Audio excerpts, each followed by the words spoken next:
বগুড়া শহরতে আমি প্রথমবার আনো। এটি কি বড় বড় ইমারত রে বাবা, এলে দেখে আয়াম তো অবাক। হাই সর্বনাশ, এত বড় ইমারত এটি। 1 2 3 4 এই চাষাবেন অজপাড়াগার থেকে আসছে রে। এটি এসে বিল্ডিং কয়তলা আছে সেলে গণিচ্ছে। দেখি তো চাষার থেকে কিছু খসান যায় নাকি। 5 6 7 8। আরে চাষা, আপনি আমার অনুমতি ছাড়া বিল্ডিং গণিচ্ছেন মানে? ওই বিল্ডিং আমার। এটি যদি কেউ বিল্ডিং এর তালা গনে তাহলে 1 তালা গনলে তাকে 100 টাকা দেওয়া লাগে। যেহেতু আপনি 8 তালা গনছেন তাহলে আপনার থেকে 800 টাকা লেমো। কিন্তু আপনি যেহেতু গ্রামের, আপনাকে দেখে শিক্ষিত মনে হচ্ছে, আপনি 800 টাকার বদলে আমাকে 500 টাকা দিয়েন, তাহলে হবে। বাবা তুমি তো মেলা ভালো মনের মানুষ, তুমি আমাকে 300 টাকার ছাড় দিলা। লাও লাও তোমার টাকাটা লাও।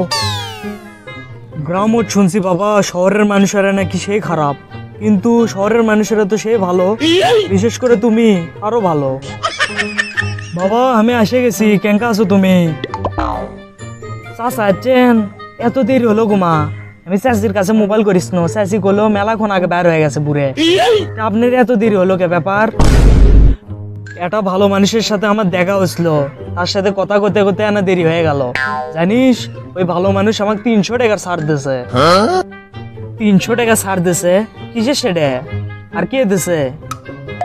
বাবা তুই তো জানিস আমি শহরত প্রথমবার আসছি, আমি একটা বিল্ডিং গন বেললেন। কত বড় বিল্ডিং ওটা জানিস? 8 তলা। আমি 8 তলা পর্যন্ত গণ্য। তখন একটা ভালো মানুষ এলো, এসে করছে আপনি যেহেতু 8 তলা গনছেন আপনার 800 টাকা হয়, আপনি আমাকে 800 টাকা না দিয়ে 500 টাকা দেন। কত বড় উপকার করলো আমার, দেখছু কত ভালো মানুষ আছে এটি। আরে চাচা আপনি কেবল ঠকাছে বারে, কয়তলা আছে সেলে গুললে আবার কেউ টেকা লাই নাকি? চাচা আপনি উঠিয়ে না চলেন তো, কে ঠকাছে আপনাকে যায় না দেখি। এ বাবা উদে দেখ তোর পিছনে দাঁড়া আছে। হ হ উই ধরক ধর। ও ই আপনি ঠকাছে। চাচা আপনি এটি দাঁড়ান, আমি আপনার টেকালি এসেছি এখনই। তোর জীবনে যদি কোনো সমস্যা থাকে তাহলে আমাক ক, আমি সব সমস্যার সমাধান করে দিই। আমি 50 বছর হিমালয় তপস্যা করে আসছি। মজা আপনি ঠিকই করে পারেন বারে, আপনি ঘুরতে যাচ্ছেন 50 বছর তপস্যা করে আসছেন না? আপনার বয়স তো দেখে মনে হচ্ছে 20-25 হবি, আর 50 বছর তপস্যা করে আসছেন। কোনটি মায়ের পেটের মধ্যে তপস্যা করছেন?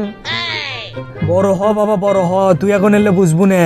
আগে মানুষ তপস্যা করলে দাড়ি বড় হয়ে যাচ্ছিল, বুড়ে হয়ে যাচ্ছিল, কিন্তু এখন যদি কেউ তপস্যা করে তাই একেবারে স্মার্ট হয়ে যায়, বুঝছো? আমার জীবনে তো মেলা সমস্যা, কিন্তু আমার একটা বড় সমস্যা হলো আমি পরীক্ষায় ফেল করি, মানে সব পরীক্ষাতেই ফেল করি। আপনি যদি এই সমস্যার সমাধান দিতে পারেন তাহলে আপনি যা করবেন আমি সেই টাকাই দেবো। এটা তো আমার বাঁ হাতের খেল রে। এটা তাবিজ আছে, তুই যদি আমাকে 10,000 টাকা দিস তাহলে ওই তাবিজটা তোকে দিয়ে দেবো। ওই তাবিজ পড়ার পর তুই যদি প্রশ্নও লিখে দিয়ে আসিস, সৃজনশীলও লিখে দিয়ে আসিস, তাও তুই 100-র মধ্যে 100ই পাবো পরীক্ষায়। থাক আপনি আর কোনো কথা কইেন না, আপনি ওই তাবিজটা আমাকে দেন। দরকার হলে আমি আপনাকে 20,000 টাকা দিচ্ছি, আরে আমার এই ঘড়িটা খুলে দিচ্ছি, আপনি এটা নেন। আর আমার কাছে 500 টাকা আছে, ওটাও নেন। তাও আমাকে ওই তাবিজটা দেন তাড়াতাড়ি। আই দিলে তোর তাবিজ, এটা হাতত পিনতে পরীক্ষা দিবে যাবো, তাহলে তুই 100-র মধ্যে 100ই পাবো। কালকে থেকে আমার পরীক্ষার সময় এই তাবিজটা পরে যাবো, তাহলে আমি একেবারে 100-র মধ্যে 100ই পাবো। বন্ধু তাড়াতাড়ি ক আমার রেজাল্ট কি আছে? জানি আমি A+ পাবো, তাও ক কি আছে? কিসের A+ হে? কেবলই দেখে আনো তুই ফেল করছু। বাইরে কোমা একটা মানুষ এসেছিল, তোকে এটা দিবের করলো ধর। আমি এইভাবে পরীক্ষা ফেল করনো? হ্যাঁ এটা কি লেখা রে? 1 মাস আগে আপনি আমার চাচাকে ঠকাইছিলেন, বিশেষ দ্রষ্টব্য তাবিজটি খুলে দেখুন আপনার হাতে যেটা আছে। এই চিঠিত তোমার তাবিজের সম্বন্ধে লেখা, তাবিজ তো আমার হাততে আছে। খোল তো রে খোল, এই তাবিজত তোমার লেখা পড়লে পাস, না পড়লে ফেল।